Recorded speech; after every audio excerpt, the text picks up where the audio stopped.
hence I'd like to ask Mita, are you in agreement with what Sanju is saying? She's speaking facts, but if you're not in agreement, please back it up with facts and tell me. Absolutely not, and I think we are completely digressing from the main topic that we are here to discuss. Let me just give you a quick point, again coming back to what was being called freebie politics versus welfare politics. And it's welfare when they do it, and it's freebie when the opposition parties promise and manifest or try to implement in their state governments. We know that in 2014, in Global Hunger Index, India's position was number 55. Now we are down to 107. In one end, and why this is a very important parameter to keep in mind today as we are discussing welfare schemes or freebie politics, is in one end, we have India at 107th position in the Global Hunger Index. On the other end, we have the Adanis who have become the second richest person in the globe. Now, I come from a corporate background. I do not have a problem with a man becoming richer or more successful in business, provided that it has been a level playing field for all industry players.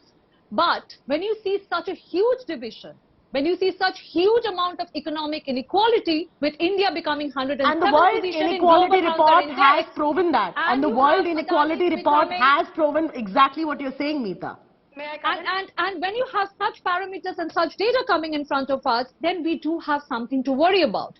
So when you have this record high inflation, and of course I know that there are global parameters. There has been pandemic effect, there has been the Ukraine war effect. But when you're talking, you cannot compare Indian economy with that of the West. You cannot compare with that of the US and UK, because the spending power of an average Indian is in a completely different league altogether. So Sanju, how is it fair? You know, what she's talking about is also resonating very well with what the World Inequality Report says, where there is an income disparity as far as India is concerned. You know, the report has also said that, you know, whether it is the rich, which is the 0.1%, is accounting for 5 to 7% of the national income of the country. So you see this disparity right there, and hence then, you know, what do political parties do? The political parties try to cater to that least common denominator because they know this is happening. Then what's the issue? Yes, please. May I please? Chaiti, may I please? Yes. You've been a very fair journalist. You've been moderating the debate exceedingly well. I just want to make a couple of points. You know, people who talk about the global hunger index, let me tell you, the sample size was just 3,000. And I have written on this. The global hunger index, I challenge the Congress spokesperson. Does she know who prepares the global hunger index? Do you know who prepares the global hunger index? The global hunger index is prepared, and without looking at Google, the global hunger index, Chaiti, is prepared by the International Food Policy Research Institute, which is manned by China. And do you know something? The IMF has taken note of this.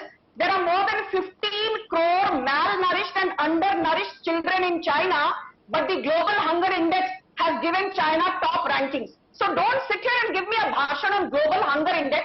The same international agencies have said ease of doing business under Modi government, rank 142 in 2013 under Congress. Today we are at rank 63. Ease of doing manufacturing, we are ahead of the US, second only to China. Ease of global innovation, ease of global competitive environment, we have jumped 40 notches in the last 8 years. But how does any of that speak about the significant increase of wealth inequality in India? I'm coming to that. Chaiti, in a bit. She mentioned about Adani, she mentioned about Adani. Let me not talk about Ambani. The fact is, do you know that Adani's flagship company was given permission by whom? I'm sure this also the Congress does not know. It was given by the Congress Chief Minister in Gujarat then, decades back. And who was the Congress Chief Minister who gave permission to Adani to set up his company? Amar Singh Chaudhary. Amar Singh Chaudhary gave permission to Adani to set up his Mita wants to make a point. We have very little time. Let Mita come in. Mita, yes. So the problem with the current ruling dispensation is any data that is inconvenient for them is a data from by a wrong agency. They will try to find out something problematic with their approach. No. She hasn't. Let's not interrupt each other. Let's not interrupt each other. Let me please extend the session. Please, let's not interrupt each other. Please, I beg you, do not interrupt each other. The viewer needs to have a takeaway from this debate. It needs to be informative. So let's hear from Mita first, and I'll come to you, Sanju.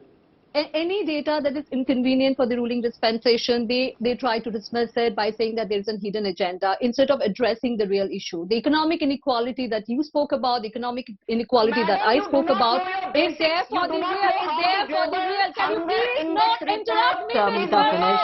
Miss Verma, please let Mita finish. She hasn't interrupted you. Sanju, not fair, not fair. Mita's not interrupted you. Let her finish. Let her finish. I'm coming to you. Let her finish. I'm coming to you. Sanju, please. Not, just let her finish. Let her finish. But let her finish what she's trying to say. Let her complete that in context of what she's saying. I cannot even follow what she's trying to say. Let her finish, Sanju. Let her finish. Go ahead, Mita. Okay. The Modi government has money to write off NPAs worth more than 10 lakh crore rupees, which has been done in the last 5 years. Again, widely reported by media. The Global Hunger Index data that I quoted, she's saying that it has been done with some kind of an agenda by a China-based agency. They have a problem with any data that is inconvenient for them. But the economic inequality is for real. I have no problems. I never said that I have a problem with a corporate house doing higher amount of business, provided that they have a level playing field available to all industry players.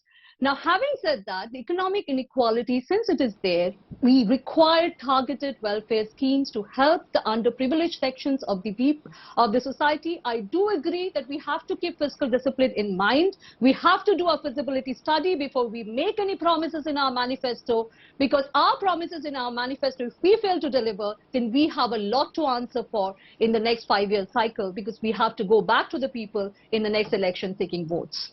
Absolutely. In a country like this, I must say that, both you ladies at some point are correct in your own right. Because India, yes, is a rich country, but we are also a country which has income inequality with a poor population, facing issues like starvation, unemployment as well. And, Mr. Nitin Gadkari himself has made this quote as well. So it's not like I'm saying it off the record. But I'm going to, but since Mita's done talking and Sanju wanted to come in for long, last word, Sanju, before we can wind up. Thank you. I just want to say one thing. Today, despite a debilitating pandemic, we have overtaken the United Kingdom to become the globe's 5th largest economy at $3.5 trillion, which is no mean achievement.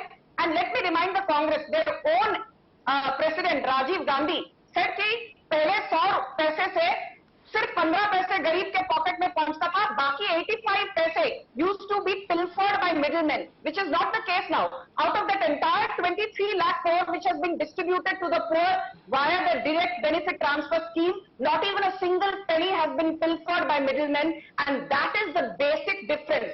We have institutionalized honesty. Congress had institutionalized corruption. We have institutionalized na khaunga na khane dunga. Congress institutionalized the my baap culture. And Chetty, just 10 seconds. The Congress spokesperson is not aware of facts. We have recovered. I'm sure you both are aware of a lot more than this.